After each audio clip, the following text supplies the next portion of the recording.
Hello friends, my name is Doug. Welcome to the Third Stall Garage. Today's project is this old Porter cable edge sander. It's used for refinishing hardwood floors. This is a very old model. I have no idea how old it is. I'm guessing 50, 60 years old. Has probably seen a ton of abuse and hard use in its life, and I've used it a fair amount already.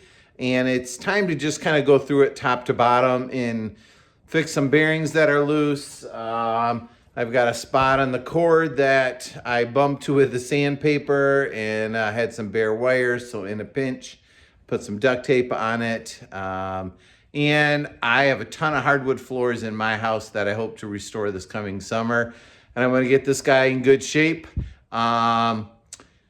This guy's not always been my friend. It is a hard machine to use. It is tiring. It tends to fight you. Part of that is some of the problems with it. Part of it's just its brutal work. So I'm kind of hoping that if I can give it some love and TLC, that maybe it in turn will be friendly to me and be a little easier to work on. I'm going to fire it up. You can listen to it run, and you'll hear kind of the rattle in the vibration in it. And you'll see that needs to be repaired. Let's dive into it.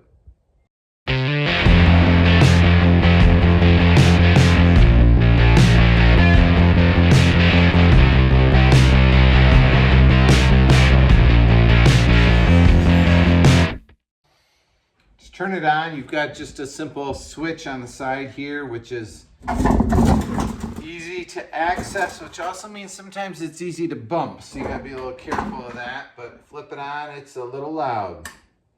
You gotta plug it in.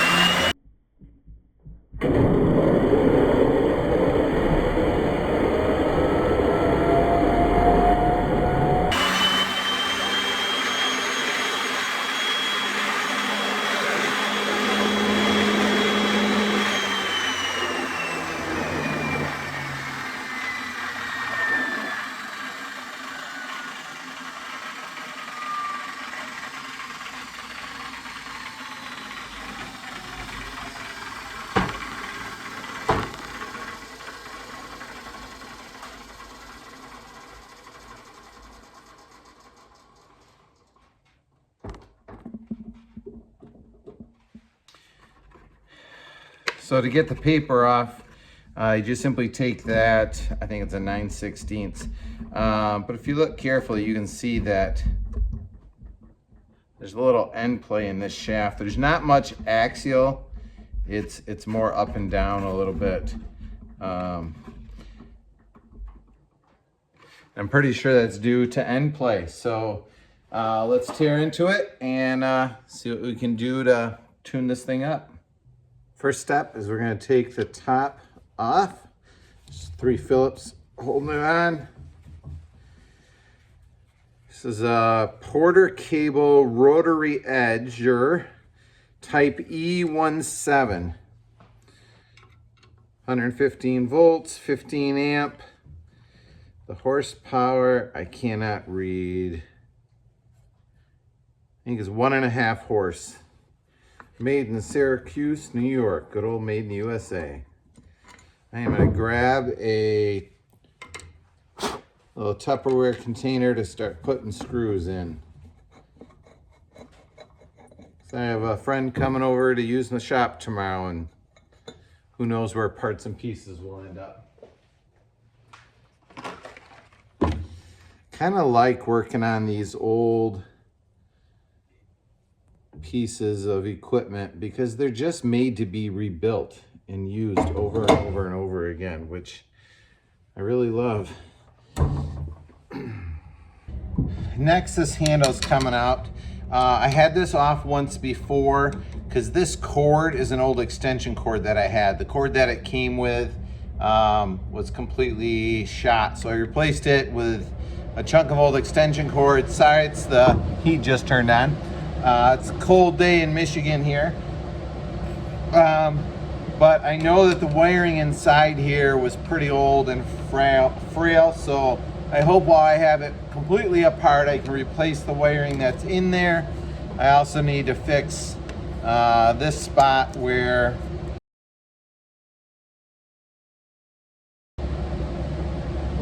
I bumped it, and you can see there's a little bit of a bare ground wire there and a bare wire there. So we want to fix those while we're at it. So you can also see that at some point in time somebody re-welded this, and the handle must have broken off. You can see the weld right in there, which is no problem. She's lived a long life and deserves a little bit of repair.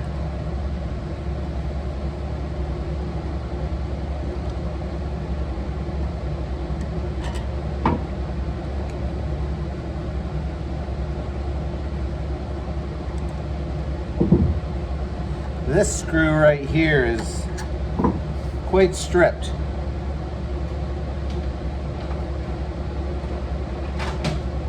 Fortunately, it has a really, really big button head on it, so I can probably grab it this way.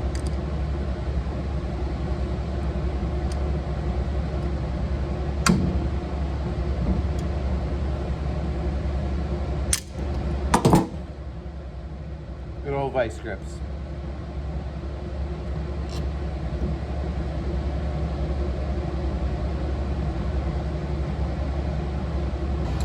You can see the switch on the inside. There's only 2 wires that it used from the cord, so there's an extra ground. And then these are the 2 wires coming in from the machine, and they were in rough shape before.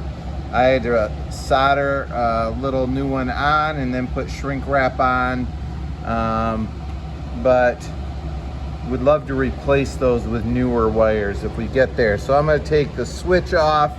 It's a couple jam nuts right there, and the switch will come out, the handle can go away, and then these wires will be free.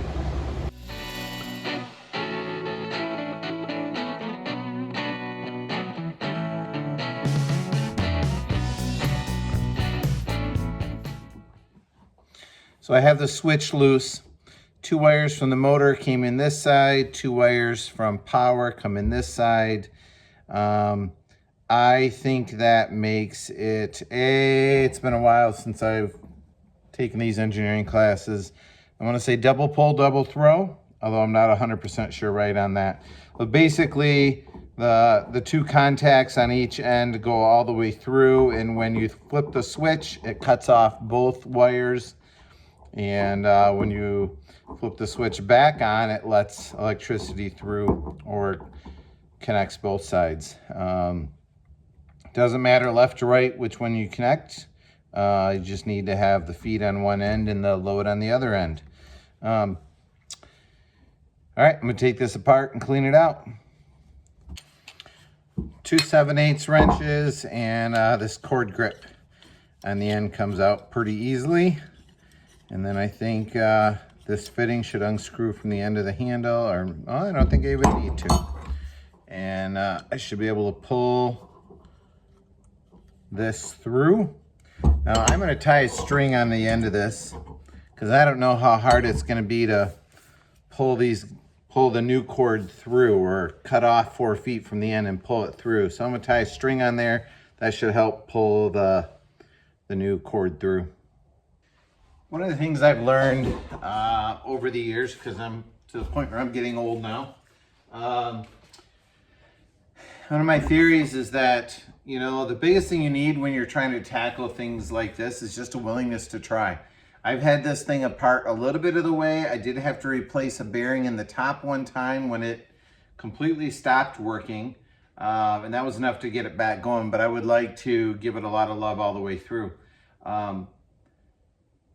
Years ago when these were made, you know, they were made with off-the-shelf parts. It's not like companies were making millions of these, and so they could design expendable plastic, non-replaceable parts. These were made to be fixed and rebuilt. That switch that I pulled off, I would be shocked if this is an original switch. It might be, but it's just a toggle switch, probably from the big box store. So I encourage you to, you don't have that much to lose, and you will learn a ton, to just start tearing into them. One of the most important things I've learned along the way is to take pictures. So before you unwire anything, snap a picture of it with your phone. I hope to find out what bearings are in here and check them out, to replace any that have wear on them. I would like to replace any old and cracked wires. Behind this cover is a light socket, and that should shine light down where you're working. There's no light bulb in there. I don't know if it works. Has only one screw holding it on. I believe behind these, my guess are the brushes for the electric motor. I'd like to check the condition of those and just see how things look. So if you are doing one like this, I hope it follows along and this is helpful. If not, if you're like me and you just enjoy seeing how things work, it's fun to tear things apart, I encourage you to do that as well. So let's just keep tearing into it. This is fun. All right, see if the brushes are behind here. As looks like a slot for a screwdriver, but it is not very shallow and pretty wide. There we go. Should be a spring. On the end of the spring is the brush. Looks a little burnt, but that wiped right off, so that's probably just hot sawdust. We'll have to see how the other one looks. But that didn't look awful. Usually there's one on each side. This one's got a brass cap.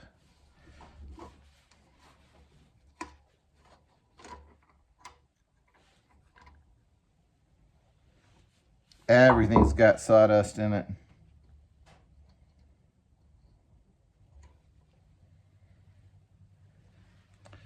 This one looks similar. You can see how it's worn from the armature or stator. I'm not sure what it's called.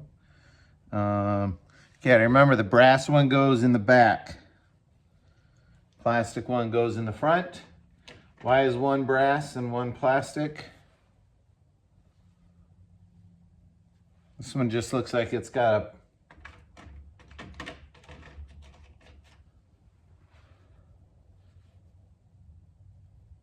plastic cap on it.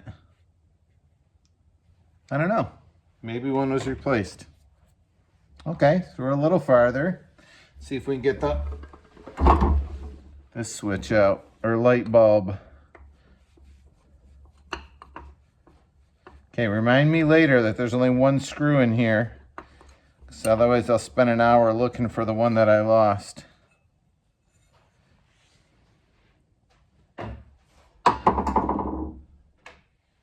I'm guessing the light switch doesn't work because it is a light socket. It is not hooked up to anything at all. Probably went through those holes before. Oh, that's a tight one.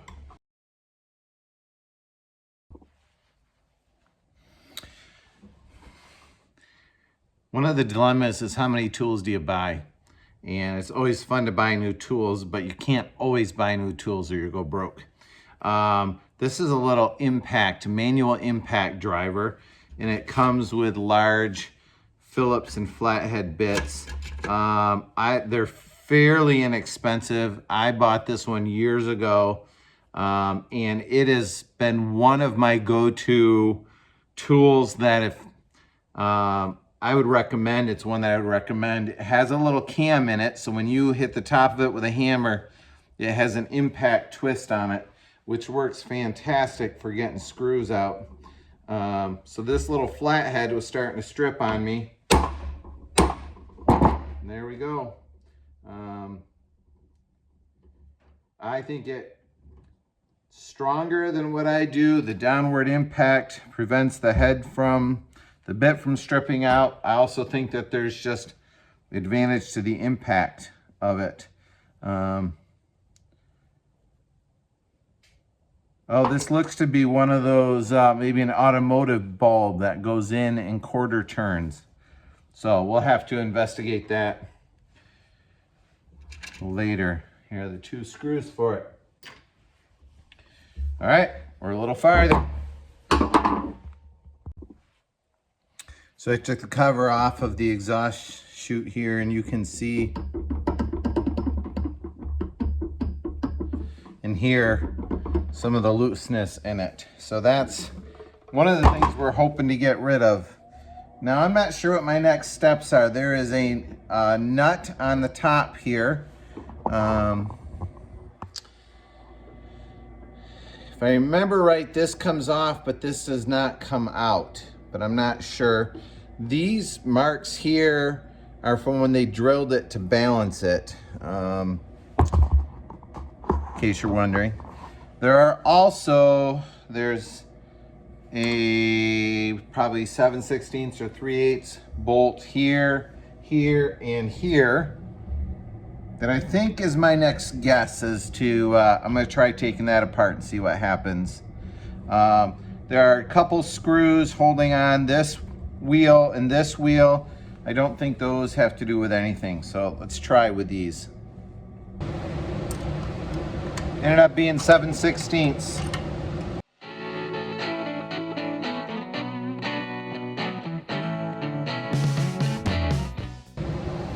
Now, I don't know. Does it just fall apart? Is it gonna be stuck on?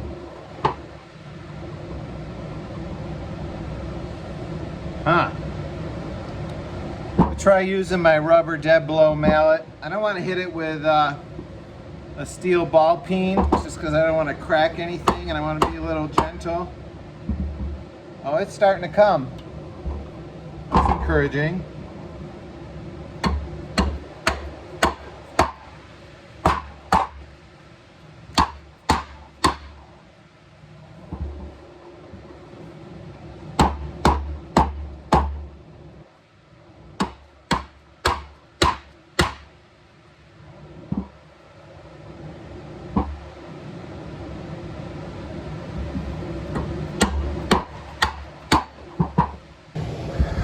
So there are 4 holes in the bottom of this pad, and I don't know if those get me to a mounting screw or not. It's also interesting to note, sorry, you're probably sideways, when this turns clockwise, the motor turns counterclockwise.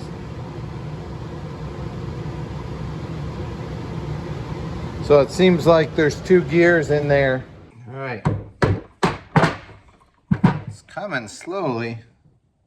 Trying to pry it evenly on both sides, and it kind of seems like maybe the whole motor housing. Nope, it's just this bottom piece. Interesting. Need bigger screwdrivers. By bigger, I mean big, much flatter heads on the end, larger to, there's only a thin ridge to push on.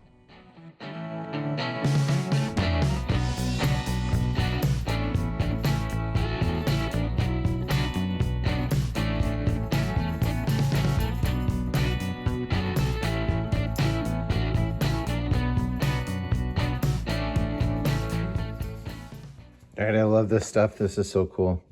So helical gear, I think that's called, on the end of this. There's a bearing here. Sounds a little loose,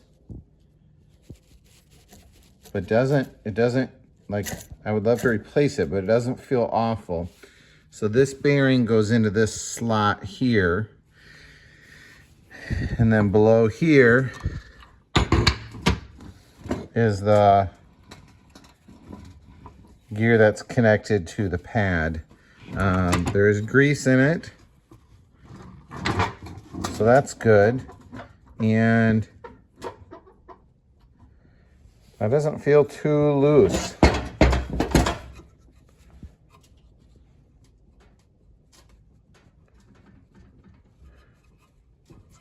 Doesn't, no axial or radial. So this part feels pretty good.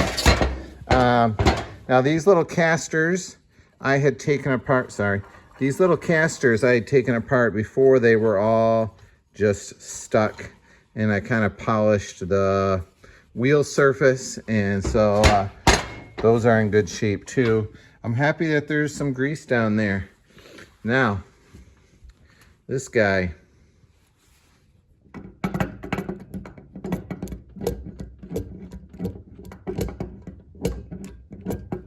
that didn't feel quite right.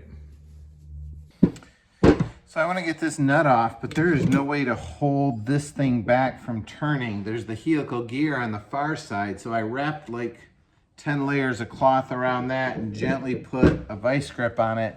I'm going to use my big impact driver. Hopefully the the mass of the motor will be enough to hold it back. Make sure I got it going the right way. Yeah, there we go, spun it right off. That worked better than I thought, which means nothing. I don't believe in karma.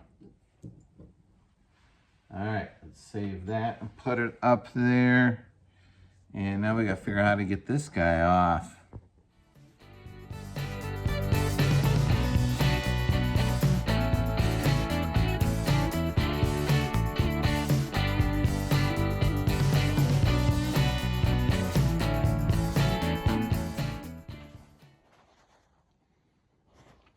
All right, so this is trying to figure out how to get this cast aluminum, it's like a fan, off. You can see it spins there. Now, if we look carefully at it, let me try to get something to point with.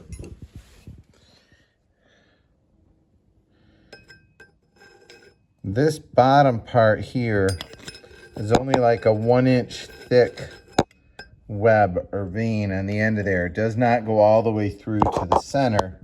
It's only on the very top that this plate goes all the way down, and then there's the hub down there. So I'm nervous to pry on this too much to get that to come off. My assumption is that it is pressed on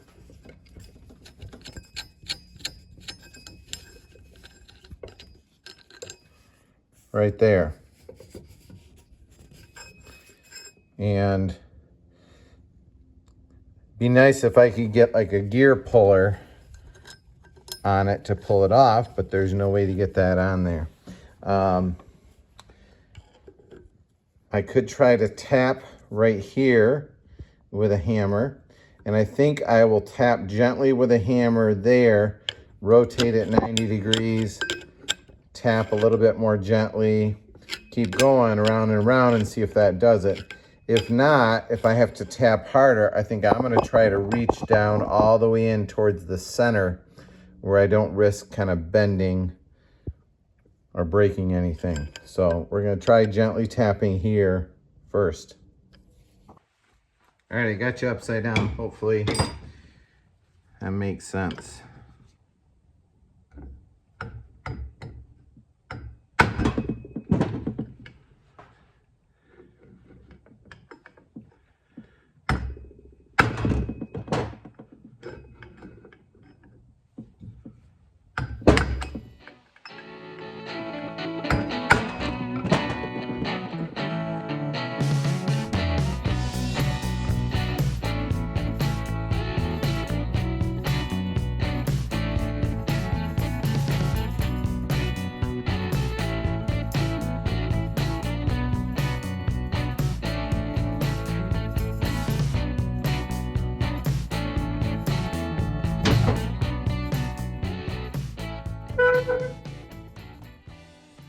All right, I may have pounded too hard on that and damaged these threads. Time will tell. All right, it is not loose yet. I'm gonna stop the camera because this is probably not fun for you to watch anymore. I don't know if you can see here, but it is slowly moving. I've been banging and rotating for probably 10 minutes now.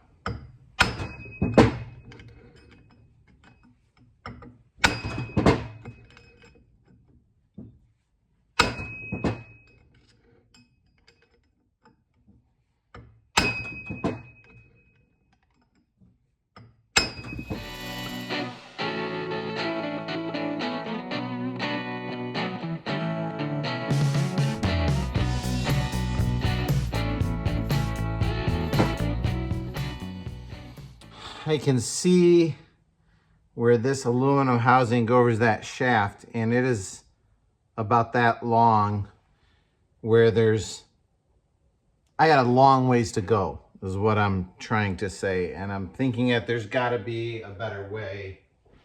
I'm wondering if I can use a air hammer.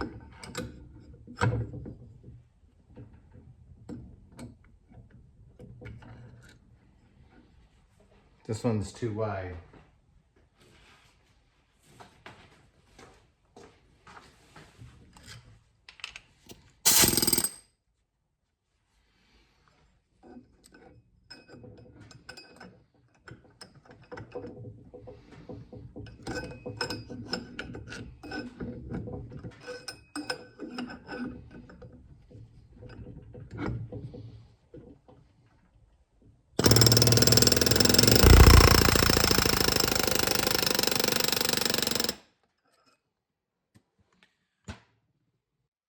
Sometimes you just gotta get lucky and get the right tool. Watch this.